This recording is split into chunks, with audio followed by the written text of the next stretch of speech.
আপনাদের বাচ্চারা গজল শিখতে চায় কিন্তু গজল পারে না, যতটুকু গায়ে ভুল ভাল গায়। এই কারণে আমাদের এই বই আমার মোটামুটি এই যেগুলো শুনছেন এগুলো এখানে আছে, আবার যেগুলো সমাজের ভিতরে পরিচিত এগুলাও এই জায়গাটায় আছে। তো যাদের দরকার বাচ্চাদেরকে গজল শিখান, এটা একটা বিপ্লব। আগে যুবকেরা গান শুনতো, এখন গানের পাশাপাশি সঙ্গীত, কি বলেন ঠিক না?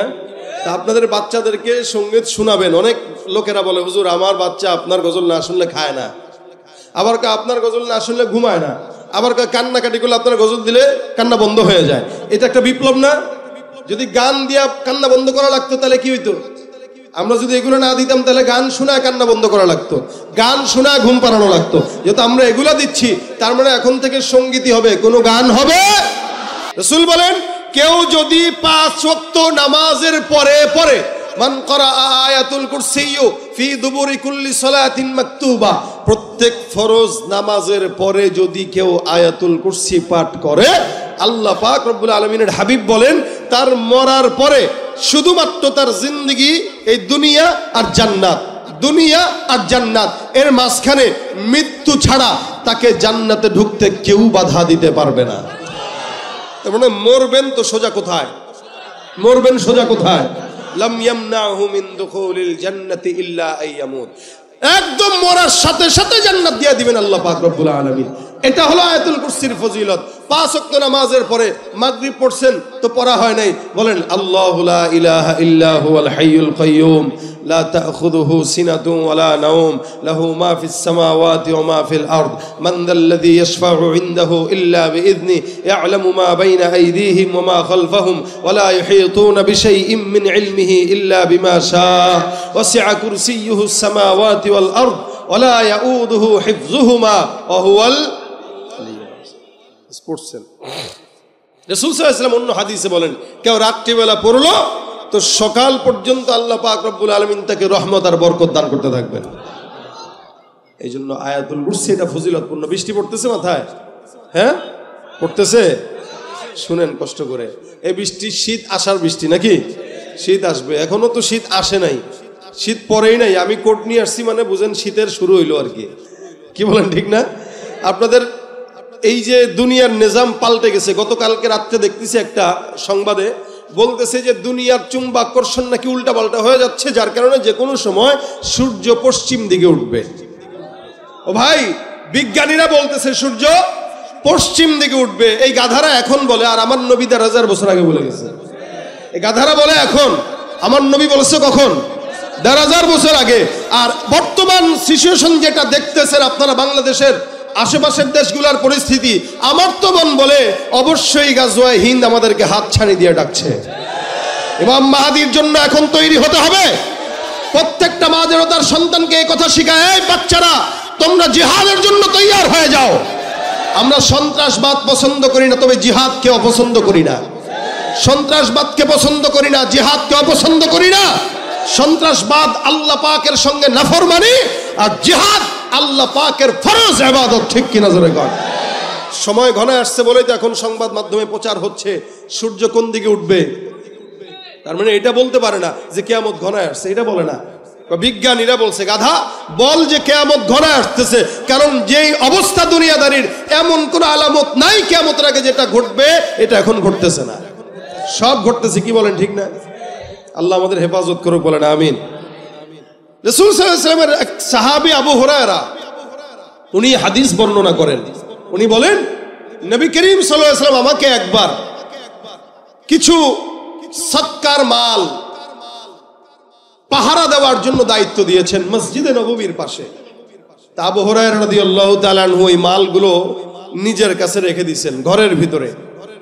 যাকাতের মাল, সদকার মাল, তার মানে এটা আবু হুরায়রার কাছে আমানত, নবী রাখতে দিয়েছেন আমানত হিসেবে।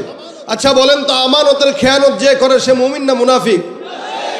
ওয়াইদা তুমিনা খানা, রাসূল বলেন কারো কাছে আমানত দিলে সে যদি এটার খেয়ানত করে সে মুমিন নাকি মুনাফিক? আবু হুরায়রা বলেন রাসূল আমার কাছে সুন্দর করে আমানতের মাল দিয়ে গেছেন। এই আমানতের মালগুলো আমার কাছে জমা রাখলেন যাতে করে মালগুলো সুন্দর করে আবার সময় মতো নবীর কাছে দিয়ে দিতে পারি। নবী করিম সাল্লাল্লাহু আলাইহি ওয়াসাল্লাম আমার কাছে রাখতে দিলেন। আমি রাত্রিবেলা সুন্দর করে পাহারা দেই। হঠাৎ করে একদিন রাত্রিবেলা আমার ঘরের মধ্যে একটা চোর ঢুকলো। এই চোরটা ঢুকার সাথে সাথে আমি তাকায় দেখলাম যেই সমস্ত খেজুরগুলো আছে খেজুরগুলো থেকে কিছু খেজুর নিয়ে তার পকেটে ঢুকাইলো। আমি চোরটাকে ধরলাম, ভাই রে ভাই, আমার ঘরের মধ্যে তুমি ঢুকলা কেন? চুরি করার জন্য? চোর বলে, না না, এইটা আমি চুরি করার জন্য ঢুকি নাই, আমি এখান থেকে কিছু সদকার মাল আপনার থেকে অনুমতি নিয়ে নেওয়ার জন্য আসছিলাম, কিন্তু আপনি দেখে ফেলছেন আমার ঘরের মধ্যে সন্তান খাবার পায় না, বাচ্চা খাবার পায় না, বিবি খাবার পায় না। মূলত আমি অভাবের চোর, স্বভাবের নয়। আল্লাহর হস্তে আমাকে মাফ করে দেন, আর যদি কিছু সম্ভব হয় সদকার মাল থেকে আমাকে কিছু দিয়ে দেন। আবু হুরায়রা বলেন, সদকার মাল আল্লাহর নবীর তরফ থেকে আমানত, এগুলো আমাকে দেওয়া হয়েছে, এগুলো কারো কাছে দেওয়া যাবে না। চোর, সুন্দর করে ঘরে চলে যাও, একটা মুহূর্ত এখানে থাকা যাবে না, কারণ এগুলো আল্লাহর নবী সাল্লাল্লাহু আলাইহি ওয়াসাল্লামের তরফ থেকে আমানতের মাল। আমাদের দেশের মানুষ যদি হতো আমানতের মালকে নিজের মনে করে পকেটে ঢুকায় আর খায়, একবার কল্পনাও করে না এই মালটা আমার নাকি অন্য কারো। সরকারের তরফ থেকে রিলিফের মাল আইনা 100 বস্তা চাউলের মধ্যে 50 বস্তা নিজের পকেটে, বাকি 50 বস্তা জনগণের। অথচ আমানতের কত বড় দাম। নবী বলেন, আমানতদারিতে যার ঠিক নাই সে একটা মুনাফিক। আবু হুরায়রার কাছে আমানতের মাল দেওয়া হয়। আবু হুরায়রা রাদিয়াল্লাহু তাআলা এটাকে সুন্দর করে মালগুলা গোছায় ঢোছায় রেখে চোরকে বিদায় করে দিল। চোর চুরি করার জন্য আসলো, কিন্তু চোর নিতে পারে নাই। সকালবেলা ফজরের নামাজের সময় যখন রাসূল সাল্লাল্লাহু আলাইহি ওয়াসাল্লাম মসজিদে নববীর মধ্যে গেলেন, আল্লাহর নবীর সাহাবী আবু হুরায়রা মসজিদে নামাজ পড়ার জন্য গেলেন। আবু হুরায়রা রাদিয়াল্লাহু তাআলা নামাজ পড়তে যায়। রাসূল নামাজ পড়ার পরে ডাক দিয়া বলেন, আবু হুরায়রা, ব্যাপার কি বুঝলাম না, গত রাতে তোমার কাছে চোর ঢুকছিল, চোরটা কোথায়? আচ্ছা বলেন তো, গত রাতে চোর যে ঢুকছে এটা কি রাসূল দেখছেন? রাসূল ছিলেন না, আবু হুরায়রা ছিল একা। আবু হুরায়রাও একা, চোরও একা, উপরে আল্লাহ, কেউ দেখে নাই। কিন্তু পয়গম্বর কেমনে জানলেন? তার মানে আমার আল্লাহ পাক রব্বুল আলামিন পয়গম্বরকে ওহীর মাধ্যমে জানিয়েছেন। সুবহানাল্লাহ। আওয়াজটা বাড়ান। আবু হুরায়রা কয়, হুজুর গতকালের চোর, রাত্রিবেলা তাকে ধরলাম, সে আমাকে বারবার অজুহাত দিল তার ঘরের মধ্যে খাবার নাই, সন্তান খাবার পায় না, বিবিও খাবার পায় না, যার কারণে চুরি করার জন্য ঢুকছে রাসূল, যার কারণে মায়া লাগছে, ছেড়ে দিলাম। নবী ডাক দিয়া বলেন, আবু হুরায়রা, যে চোরটা গত রাতে তোমার কাছে চুরি করার জন্য আসছে, মনে রাখবা এই চোরটা আজকে রাতেও তোমার ঘরে আবার গোপনে চুরি করার জন্য ঢুকবে। সাহাবী আবু হুরায়রা ডাক দিয়া বলেন, ইয়া রাসূলুল্লাহ, চোরটাকে গতকাল ছেড়ে দিলাম, আজকে আবার যদি আসে আজকে ছাড়বো না, অবশ্যই আপনার সামনে চোরটাকে আমি উপস্থিত করব। নবী ডাক দিয়া বলেন, ঠিক আছে, চোরকে আমার সামনে নিয়ে আসবা। রাত্রিবেলা আবু হুরায়রা রাদিয়াল্লাহু তাআলা আনহু সুন্দর করে ঘরের মধ্যে পাহারাদার হয়ে বসে আছেন। হঠাৎ করে তাকায় দেখে চোর মহোদয় গতকাল যে আসছিল আবার গোপনে ঘরে ঢুকে গেল। আবু হুরায়রা হাতটা খপ করে ধরে পেলেন, বলে, এই ব্যাপারটা কি? গত রাত্রে তুমি আসছো, গতকাল রাত্রিবেলা তোমাকে বারবার বলছিলাম খবরদার যেন আর কোনোদিন চুরি করবা না, কিন্তু আজকে রাত্রেও তুমি আবার ঢুকে গেলা। কাহিনী বুঝলাম না, কারণটা কি? এখানে কেন তুমি আসলা? গত রাত্রে না তুমি ওয়াদা করছো আর আসবা না? চোরটা আবার কান্নাকাটি শুরু করে বলে, আবু হুরায়রা, আমার ঘরের বিবি খাবার পায় না, মা খাবার পায় না, ঘরের মধ্যে এখনো পর্যন্ত অনেক দিন হয়ে গেছে চুলায় আগুন জ্বলে না। তুমি যদি কিছু খাবার এখান থেকে আমাকে দাও, ঘরের সন্তানদেরকে নিয়ে, বিবিকে নিয়ে খাওয়াইতে পারবো। আবু হুরায়রা কয়, আমি যখন বারবার সে আমাকে আকুতি মিনতি করা শুরু করলো, আমার দিলের মধ্যে মায়া লেগে গেল, দয়া লেগে গেল। আমি চোরটাকে ছেড়ে দিলাম। অনেক কসম খাইলো, অনেক ওয়াদা করলো, কসম খাওয়ার কারণে তাকে আমি ছেড়ে দিলাম, সে আবার চলে গেল। পরের দিন সকালবেলা ফজরের নামাজের সময় পয়গম্বর যখন মসজিদের মধ্যে হাজির হয়ে গেছে, রাসূল ডাক দিয়া বলেন, হে আবু হুরায়রা, গতকালকের চোরটা আসছিল, কেন ছেড়ে দিলা? চোরটা কোথায়? আবু হুরায়রা কয়, হুজুর, গতকালের যে চোরটা আসছিল ওই চোরটা আবার আসছিল, কিন্তু এমন ভাবে কান্নাকাটি আর কসম খাইলো, যার কারণে আমি আবু হুরায়রার দিলের মধ্যে মায়া লাগছে, আমি তাকে ছেড়ে দিয়েছি। রাসূল এত বারবার করে বলতেছিল, ভাই চোরের একটা স্বভাব আছে, চোরের স্বভাব হইলো ও যতবারই চুরি করুক ধরা খাওয়ার পরে সে একই কথা বলবে আর জিন্দেগিতে করবে না। এটা চোরের স্বভাব। একবার মার খাবে আবার ধরা খাবে আবারও করবে, একবার জেলে যাবে আবার ধরা খাবে, ক্ষমতা আসবে আবারও করবে। সুতরাং চোরদেরকে বেশি বিশ্বাস করতে নাই। যত কান্নাকাটি করুক, ওর কাজই হইলো ধরা খাইলে কানবে, এটাই তার কাজ। আপনি ধরবেন, মারবেন, কান্নাকাটি করবে, মাফ চাবে, কসম খাবে, আল্লাহর কসম, নবীর কসম, আমার মায়ের কসম, মায়ের দুধের কসম, মানে এমন কোনো কসম নাই যেটা সে দিবে না।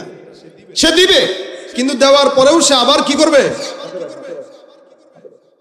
দেওয়ার পরেও কি করবে? আবার কসম ভাঙবে। এটা চোরের আদত। রাসূল সাল্লাল্লাহু আলাইহি ওয়াসাল্লাম বলেন, কি ব্যাপার, গত রাত্রের চোরটা আসছিল, কি করলে? হুজুর মায়া লাগছে, ছেড়ে দিছি। রাসূল বলেন, আবারও আজকে আসবে। আবু হুরায়রা কয়, হুজুর 2 দিন মাফ করছি, আজকে যদি আসে লাঠি নিয়ে পিটায়া, না না পিটাও না, আমার কাছে নিয়ে এসো, দড়ি টড়ি নিয়ে একদম রেডি, ঘরের ভিতরে বসা। চোর মহোদয় ঢুকছে ঘরের মধ্যে। আবু হুরায়রা রাদিয়াল্লাহু তাআলা বলেন, কি ব্যাপার? দরজাটা সুন্দর করে লাগাই দিয়ে আবার চোরের সঙ্গে সামনে বসে কয়, এই গত 2 দিন না বলছিস আসবি না, আজকে আবার আসলি যে? হুজুর মাফ করে দেন।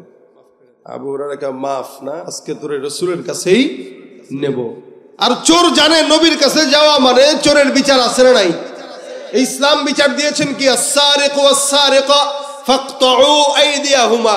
কেউ যদি চুরি করে, সেটা পুরুষ হোক নারী হোক, এদের দুজনের হাত কেটে দাও। কি ইসলামের আইন কি? চুরি করলে কি করবে? আমাদের বাংলাদেশে যদি এই আইন থাকতো, আলহামদুলিল্লাহ, যদি থাকতো, তাহলে যতগুলো নেতা কর্মীরা পালাইছে সবগুলোর হাত আর পা একটারও থাকতো না, হুইল চেয়ারে পালানো লাগতো। কি বলেন? কারণ চুরি করতে করতে এদের হালত। কিন্তু মুশকিল হলো জানেন কি, আমাদের দেশে 2 টাকার পকেট মারকে পিটানো হয়। এই চোর একটা ধরছে, মনে করেন সানারপাড় চৌরাস্তায় অথবা এই জায়গায়, কিরে ভাই এত মারতেছেন কে? মারতে মারতে এখানে ফুলায় ফেলছে, এখানে ফুলায় ফেলছে, চোখ লাল করে ফেলছে, দাঁত একটা মনে করেন নরবর। কিরে ভাই এত মারলি কেন? আর কোয়েন না মিয়া, হাঁটতেছি ব্রিজের উপর দিয়া, এ আমার পকেটে হাত দিছে। কত পকেটে হাত দিছে, কিছু নিছে নি? কয় না, কিছু নেয় নাই। তো কেমনে নিবে? আমি কি অত বলো ধরে ফেলছি? আরে ভাই পকেটে মাত্র হাত দিল, কিছু নেয়ও নাই, চুরিও করে নাই, তাই বলে এই মাইর দিলা? কি করবো, কেন পকেটে হাত দিবে? তার মানে একটা পকেট মারে শুধুমাত্র পকেটে হাত দেওয়ার অপরাধে মারতে মারতে দাঁত ফালায় দেয়। অথচ সমাজের কোটি কোটি কোটি কোটি টাকা যারা চুরি করে বিদেশে পাচার করে, তাদেরকে দেখলে আসসালামু আলাইকুম। এই কারণেই তো ওরা সাহস পায়। আবার সামনে নির্বাচন আসবে, এবার ঘোষণা দিবে অমুক নেতার চরিত্র ফুলের মতো পবিত্র, এই যে স্লোগান দেন, আর তারা এসি রুমে বসে বসে ভাবে, কিরে বুঝলাম না, এত চুরি করার পরেও যদি চরিত্র ফুলের মতো হয়, ভালো হওয়া দরকার কি, আরো বড় চোর হই? কথা কয় না? তাহলে এই যদি হালত হয়, তাহলে দেশে অন্যায় অবিচার থাকবেই। এই জন্য চোরের বিচার যদি হইতো, রাসূল বলেন, আমার মেয়ে ফাতেমাও যদি চুরি করে, আমি রাসূল তার হাত কেটে দিব। সুবহানাল্লাহ কয় না? রাসূল বলেন, আমার মেয়ে ফাতেমাও যদি চুরি করে, কি হবে? হাত কাটা হয়ে যাবে। সেখানে চোর মিনিমাম যদি 10 দিরহাম পর্যন্ত চুরি করে, ইসলাম বলে তার হাত কেটে দাও। একটা চোরের বিচার হোক, আপনাদের কি মনে হয় পরে ভয় পাবে কি পাবে না? এই যে আজকে যারা আমার ইসলাম নিয়ে ষড়যন্ত্র করে, একটার যদি বিচার হতো, দ্বিতীয় ষড়যন্ত্রকারী ষড়যন্ত্র করতে পারতো না। আপনাদের কি মনে হয়, ঠিক না? সুতরাং ইসলামী আইন ছাড়া যত তালাশ করেন, এই দলে ওই দলে সেই দলে যত তালাশ করেন, শান্তি আপনার কপালে আমার কপালে জুটবে না, যতদিন ইসলামী আইন এ বাংলার জমিনে না আসবে। আল্লাহ পাক আমাদেরকে ইসলামী আইন পাশ করায় দেখ, এদেশ কি ইসলামের জন্য কবুল করে নেক। হ্যাঁ, সময় লাগবে, কিন্তু এখন থেকেই প্রস্তুতি গ্রহণ করা লাগবে। আজকে পারবো না, 5 বছর পরে হোক, 50 বছর পরে হোক, শান্তি দেশে আসবেই, সেটা কোরআনের হাত ধরে, ঠিক কিনা জোরে কর? এছাড়া শান্তি আসবে? চোরের বিধান, হাত কাটো। আবু হুরায়রা কয়, ধরছি তো, ছাড়াছাড়ি নাই, আজকে ধরবই। চোর মহোদয় আসলো, সুন্দর করে ধরলেন চোরকে, এবার হাতের মধ্যে রশি দিয়া বাঁধলেন, বেঁধে সুন্দর করে ঝুলায় রাখছেন, দেয়ালের সঙ্গে বাইধে রাখছেন। আবু হুরায়রা কয়, রাসূলের সামনে হাজির করব, ফজরের নামাজের সময় মসজিদে পয়গম্বর আসবে, তোমার বিচার হবে। চোর এবার টেনশনে পড়ে গেছে। গত 2 দিন তো বিবির কথা বলে, বাচ্চার কথা বলে কোনো মতে পার পাইছি, আজকে কার কথা বলবো? একই অজুহাত প্রতিদিন দিলে তো মাফ পাওয়া যায় না, অজুহাতটা তো একটু পাল্টানো দরকার। কিন্তু চিন্তা করে লাভ নাই। অবশেষে আবার ডাক দেয়া বলে, আবু হুরায়রা, ঘরের মধ্যে আমাকে যদি বেঁধে রাখো সন্তান খাবার পাবে না, যত বদদুয়া দিবে সব তোমার গায়ের মধ্যে লাগবে। আবু হুরায়রা কয়, এগুলা পুরান কথা, নতুন কথা কও, শুনছি অনেক, তোরে আর সারাসারি নেই। জনগণের টাকা এটা চুরি করতে আসছ তুই, জনগণের মাল চুরি করতে আসছস, তোরে রাসূলের কাছে নেওয়া হবে। এবার চোর মনে মনে ভাবে, আয় হায় কি বুদ্ধি করা যায়। চোর টেনশন করে কি করা যায়, কি বলা যায়, কি বললে সারা যায়। অনেকক্ষণ চিন্তা করতে করতে ডাক দেয়া কয়, এ আবু হুরায়রা, কি কিছু বলবা? শুনেন, আমি আপনারে এমন একটা কোরআনের একটা আয়াতের আমল বাতলায় দিতে চাই যে আমলটা আপনি জানেন না। এমন একটা আয়াত আমি আপনাকে শোনাবো যে আয়াতের ব্যাপারে আপনার ধারণা নাই। এই আয়াতটা যদি আপনাকে আমি শোনায় দেই, বলেন আপনি আমাকে ছাড়বেন কিনা? চোর বলতেছে। আবু হুরায়রা কয়, কি রে তুই চোর, তুই আমাদের কোরআনের আয়াত শোনাবি আর আমল শিখাবি? আমি চোর হইতে পারি, ইসলাম তো ঈমান তো ঠিক আছে, কি বলেন? বিপদে বললে চোরের মুখেও ধর্মের কথা শুনতে হয়। আমরা এতগুলা বছর আমাদের এই মাহফিলগুলোর স্টেজে অনেক চোরের মুখে ধর্মের কথা শুনছি, কিছু বলতে পারি নাই। কিন্তু চোরের মুখে ধর্মের কথা মানায়, কি বলেন মানায়? কিন্তু চোর, এই চোর আর সেই চোর এক না, এই চোর শিক্ষিত চোর। এজন্য আবু হুরায়রা, আমি আপনাকে কোরআনের একটা আয়াতের আমলের কথা বলবো, আপনি কি শুনবেন? আবু হুরায়রা রাদিয়াল্লাহু তাআলা আনহু কেমন ছিলেন আপনারা তো বুঝতেও পারেন না। আবু হুরায়রা সবচেয়ে হাদিস বর্ণনাকারী সাহাবী, বেশি হাদিস বর্ণনাকারী সাহাবী। এই হাদিসের জন্য, কোরআনের জন্য মসজিদে নববীর গেইটে পড়ে থাকতো, দিনের পর দিন খাইতেন না। এমন হালত হয়ে যেত ক্ষুধার তাড়নায় মির্গি বেরাম হয়েছে এরকম মনে করে মানুষ তাকে জুতা দিয়েও কখনো কখনো বাড়ি দিত, যে মনে হয় মির্গি বেরামের রোগ, আসলে মির্গি বেরাম না, আসলে ক্ষুধার তাড়নায় উনি এখানে ছটফট করতেন। এই ছিলেন আবু হুরায়রা। সাহাবা একরাম ছোট্ট থেকে একটা ছোট্ট দ্বীনের শিক্ষা অর্জনের জন্য অনেক কষ্ট মুজাহাদা তারা করতেন। সে আবু হুরায়রা বলতেছেন, আরে তুমি যদি আমার কোরআনের একটা আমল শিখাও, আমি তো অবশ্যই তোমাকে ছাড়বো, কারণ আমার কাছে তোমার চাইতে কোরআনের আমলের দাম বেশি। চোর ধরার চাইতে কোরআনের আমলের দাম বেশি। কিন্তু নবী যে বলছেন ধরে রাখো, এটা তার মাথায় নাই, কারণ কোরআনের আয়াত শিখবে, কোরআনের আমল শিখবে। আবু হুরায়রা কয়, বলো বলো বলো, কি শিখাইবা বলো। এবার চোর সুন্দর করে বলা শুরু করছে। কি? চোর পড়া শুরু করছে সূরা আউযু বিল্লাহি বিসমিল্লাহ পড়া আয়াতুল কুরসি একদম শুরু থেকে শেষ পর্যন্ত শোনায় দিয়েছে। শোনা বলতেছে, আবু হুরায়রা, এই যে আয়াতুল কুরসিটা আমি তোমাকে শিখাইলাম, শোনাইলাম, এই আয়াতুল কুরসি যদি কেউ পাঠ করে রাত্রিবেলা ঘুমানোর আগে, তাহলে আল্লাহ পাক সকালের ফজর পর্যন্ত এই বান্দাকে আমাদের কি বলে সকল প্রকার শয়তান জিন্নাতের ওয়াসওয়াসা থেকে, অনিষ্টতা থেকে আল্লাহ তাআলা হেফাজত করবেন। বুঝছেন? রাত্রিবেলা যদি কেউ পড়ে সকাল পর্যন্ত আল্লাহ পাক তাকে জিন্নাত, মানুষ শয়তান, জিন শয়তান সব কিছু থেকে আল্লাহ কি করবেন? হেফাজত করবেন। আবার যদি কেউ সকালবেলা পড়ে তো রাত পর্যন্ত আল্লাহ পাক ফেরেশতার মাধ্যমে তাকে হেফাজত করবে, আর শয়তানের অনিষ্টতা থেকে তার সম্পদকে হেফাজত করবে। এই আমলটা আপনাদের কাছে ছোট মনে হয়েছে? আপনারা অনেক সময়, সেদিন এক লোক আমার বলতেছে যে ভাই আমার ঘর থেকে জিন্নাত টাকা চুরি করছে। কে? জিন জিন জিন। ওদিন মাহফিলে গেছি গত 2 সপ্তাহ আগে দিনাজপুরে। তো আমার খুব ঘনিষ্ঠ এক লোক আছে, রাত্রিবেলা তার আবদারে তার বাসায় একটু গেছি। তো যাওয়ার পরে আতরের একটা ওই কি বলে কর্নার সেলফ, আতর পছন্দ করে সে। তা আমার বাসায় এরকম আতরের সেলফ আছে, পছন্দ যাদের এরা আতর রাখে, বিভিন্ন আইটেমের আতর ভালো লাগে তাই কিনে কিনে রাখি। তো ওই লোক দেখি আমার মতো এরকম আতর রাখছে। দেখছেন কত আতর? আমি আমার বাসার অর্ধেকের আতর নাই আপনার, কি আতর আছে আপনার? সে বলতেছে, আর কোয়েন না হুজুর, আমার এখানে আতর সব ভরা ছিল, গত 1 বছরে অর্ধেক আতর চুরি করছে জিন। কে চুরি করছে? জিন চুরি করছে। আমি কি বলেন? জিন চুরি করছে? আর কোয়েন না মিয়া, রাখি একটা, পরের দিন রাত্রেবেলা উঠে দেখি নাই, জিন চুরি করে। এখন দেখেন ভিতরে ভিতরে কি কি পরে রাখছি, এরপর থেকে আর চুরি করে না। তো সেদিন গত 1 সপ্তাহ আগে আমার বাসার এক ভাড়াটিয়া বলতেছে তার বাসার থেকে নাকি 1.5 লক্ষ টাকা জিন চুরি করছে। জিন ভাই চুরি হয়। শয়তান যেগুলো আছে এগুলো চুরি করে, এগুলো অনিষ্টতা। এ কারণে এই চোরে বলতেছে কি, এই তুমি এই সমস্ত অনিষ্টতা থেকে নিজের সম্পদকে, নিজের জানকে, নিজের মালকে হেফাজত যদি করতে চাও, আয়াতুল কুরসি রাত্রে পড়বা, সকাল পর্যন্ত তোমার সবকিছুর হেফাজতের দায়িত্ব নিয়ে নেবেন আল্লাহ। সুবহানাল্লাহ জোরে কর। আবার সকালে পড়বা, রাত পর্যন্ত সব অনিষ্টতা থেকে হেফাজত করবেন কে? আচ্ছা, আবু হুরায়রা রাদিয়াল্লাহু তাআলা আনহু কয়, কি রে, এটা তো আমি জানতাম না। চোর হইলেও তো মোটামুটি ইমানদার চোর। যেহেতু তুই ভালো একটা কাজ করছিস, যা তোরে ছেড়ে দিলাম, যা ভাগ, তাড়াতাড়ি ভাগ, আর কিন্তু আসিস না। না, মাথা নষ্ট হয়েছে, আর জিন্দগিতে আসবো আমি। গেছে। সকালবেলা রাসূল সাল্লাল্লাহু আলাইহি ওয়াসাল্লাম হাজির। নবী এসে ডাক দিয়ে বলতেছেন, কি ব্যাপার, চোর কোথায়? আবু হুরায়রা কয়, হুজুর কাম একটা তো ঘটে গেছে, আমি বিপদেই পড়ছি হুজুর, তিনবার ধরলাম, কিন্তু চোরকে আপনার কাছে আনতে পারলাম না। রাসূল বলেন, কি সমস্যা? হুজুর গত 2 দিন ধরছি, 2 দিন সে তার মায়ের নামে, শিশুর নামে, বাচ্চার নামে, বউর নামে নানান অজুহাত দিয়ে টিয়ে ভাগছে, মায়া লেগে গেছে।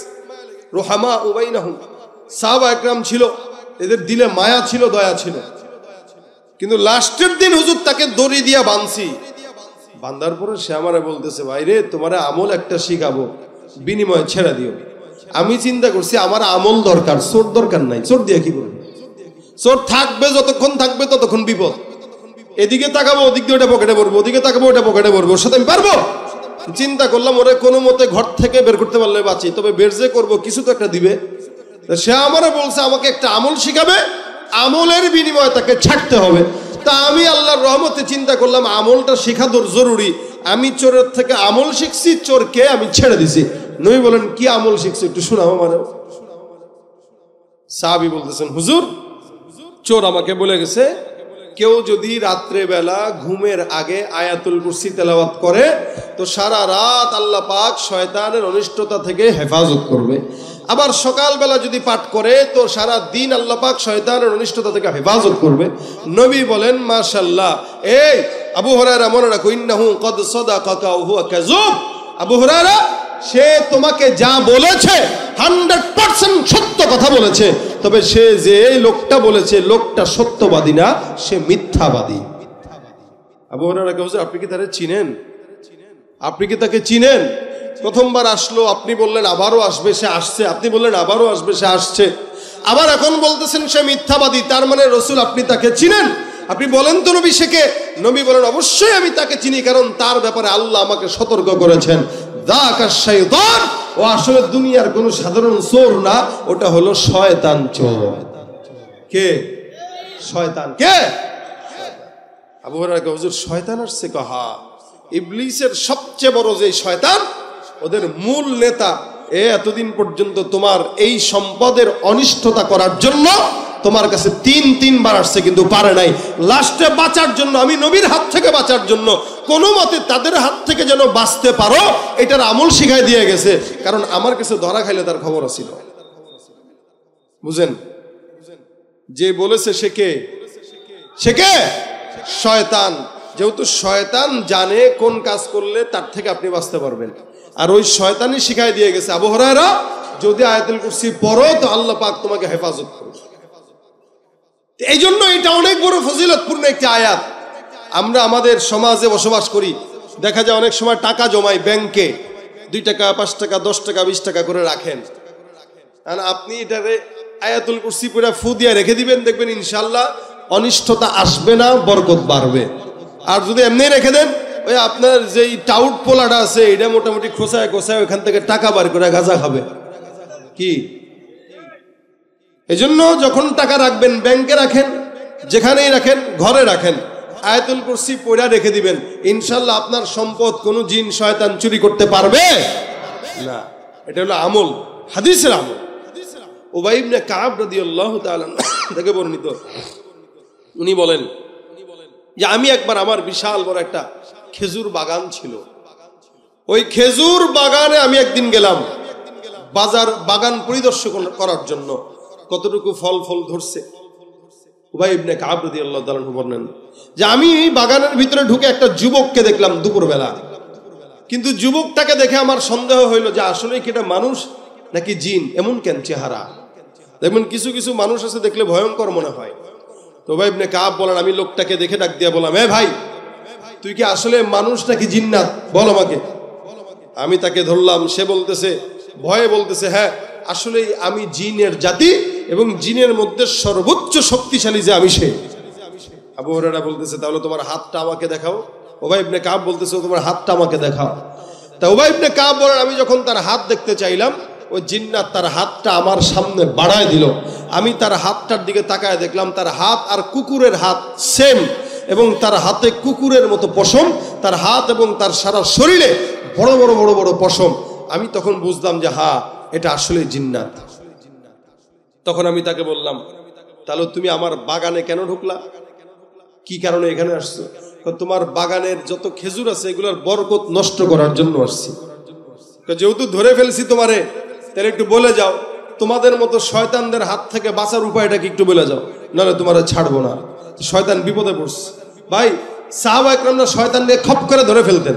আরেক সাহাবিকে রাত্রেবেলা ঘুমের থেকে জাগাইতে গেছেন, ঘটনা জানেন কিনা জানি না। তো ঘুমের থেকে জাগানোর সময় সাহাবি ধরে ফেলছে, কিরে ব্যাপার, তুই আমার ঘুমের থেকে জাগাস কেন? ভাই রে ভাই, গতকালকে আপনারা ঘুম পাড়া রাখছিলাম পা টিপ্পা, কিন্তু আপনি যে এটার কাজা যেমনি আদায় করছেন নামাজ পড়া, চিন্তা করলাম আপনারে ঘুম পাড়ানোর চাইতে জাগায় দেওয়াই ভালো।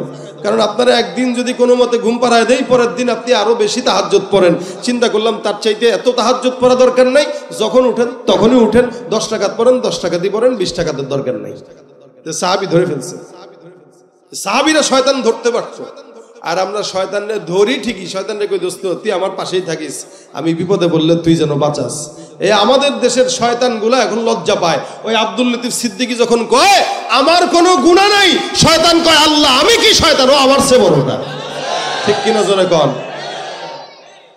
এরা যখন বলে এই কথা যে আমার গুনাহ নাই, এরা যখন এই কথা বলে যে আমি আল্লাহর কাছে ক্ষমা কেন চাবো, আল্লাহ পাক আমার দিয়া গুনাহ করায় নাই, শয়তান কয় আল্লাহ ও আমার চেয়ে ডাবল ডিগ্রি প্রাপ্ত শয়তান। আমাদের শয়তান আমাদেরকে দেখলে আরো ওস্তাদ ডাকে, আর সাহাবা একরামদের কাছে দেখলে সারেন্ডার করতো, না না বস ভুলে গেছে, আর জিন্দেগিতে আসবো না। তারা যেমন ইমানদার, তাদের শয়তানরাও ধরা খাইতো তাদের কাছে। তা উবাই ইবনে কাব শয়তানকে ধরছেন, ধরা পরে বলতেছেন, যেহেতু ধরা খাইলা ছাড়া ছাড়ি নাই, বলো তোমার থেকে বাঁচার উপায় কি? উবাই ইবনে কাব বলতেছেন, আমাদের থেকে বাঁচার উপায়, এই যে সম্পদ আপনার এখানে বিশাল বড় বাগান, এই বাগানের সম্পদ যদি ঠিক মতো রাখতে চান, বেশি বেশি আয়াতুল কুরসি পড়বেন। আয়াতুল কুরসি পড়ে পড়ে এখানে পানি ফু দিয়ে দিবেন, ছিটায় দিবেন, তাহলে এই সমস্ত সম্পদের অনিষ্টতা থেকে আল্লাহ পাক আপনাকে হেফাজত করবে। আর যদি কেউ না পড়ে, তাহলে আল্লাহ পাক তার সম্পদ যা কিছু থাকে এগুলো আমরা যে এগুলোর বরকত নষ্ট করে দেই। সুতরাং যদি সম্পদের বরকত নষ্ট হোক এটা না চান, তাহলে অবশ্যই সব সময় আয়াতুল কুরসি পড়বেন। জিন্নাত থেকে, শয়তান থেকে আল্লাহ আপনাদেরকে হেফাজত করবে। এটা আবু উবাই ইবনে কাবকেও শয়তান শিখায় গেছে, সাহাবী আবু হুরায়রাকেও শিখায় গেছে। এই কারণে রাসূল বলেন, তোমরা বেশি বেশি আয়াতুল কুরসি পড়ো, 5 ওয়াক্ত নামাজের পরে পড়বা, তো নিঃসন্দেহে জান্নাত আর জমিনের মাঝখানে মৃত্যু ছাড়া কেউ বাধা দিতে পারবে। তা আমরা তেলাওয়াত জানি না, আমরা আয়াতুল কুরসি পারি না, আমরা অন্য কিছু ঠিকই পারি, গান পারি, আমরা দুনিয়ার সব বুঝি, কিন্তু ইসলাম বুঝি না। এই কারণে আজকে নিয়ত করবেন ইনশাআল্লাহ, যতদিন হায়াত আছে, ফজরের পরে একবার, জোহরের পরে একবার, আসরের পরে একবার, মাগরিবের পরে একবার, ইশার পরে একবার, 5 ওয়াক্ত নামাজের পরে যদি মোটামুটি আয়াতুল কুরসি একবার করে পড়েন, ইনশাআল্লাহ রাসূলের কথা যদি সত্য হয়, যদি না সত্য না মিথ্যা, সত্য, তার মানে 100% সত্য হবে। তা আপনি যদি 5 ওয়াক্ত নামাজের পর আয়াতুল কুরসি পড়েন, ইনশাআল্লাহ আল্লাহ আপনাকে জান্নাত দিবেই দিবে ইনশাআল্লাহ। সন্দেহ আছে আপনাদের? সকল প্রকার শয়তানের অনিষ্টতা থেকে বাঁচবেন। সম্পদ জমাবেন, সেখানে আয়াতুল কুরসি পড়ে ফু দিবেন। নিজের সম্পদ যেখানে যাবেন, যা করবেন, দোকানপাটে আয়াতুল কুরসির তেলাওয়াত একটা লাগায় রাখবেন, আয়াতুল কুরসি টাঙায় রাখবেন দোকানে, ইনশাআল্লাহ শয়তান ঢুকবে না। যে হালতে থাকেন, সকালবেলা বিকালবেলা শরীরে আয়াতুল কুরসি পড়ে দম দিয়ে রাখেন। চোর ইনশাআল্লাহ মোবাইলের চুরি করার জন্য পকেটের ভিতরে হাত দিবে না। কারণ এই যে এখানে যতগুলো মানুষ দেখতেছেন না, সবাই কিন্তু মানুষ না, কিছু চোরও আছে কিনা। আমি আপনাদেরকে চোর বলতেছি না, তবে মানুষের বেশে কিছু চোর বসবাস করে কিনা, কথা কয় না, আছে না নাই?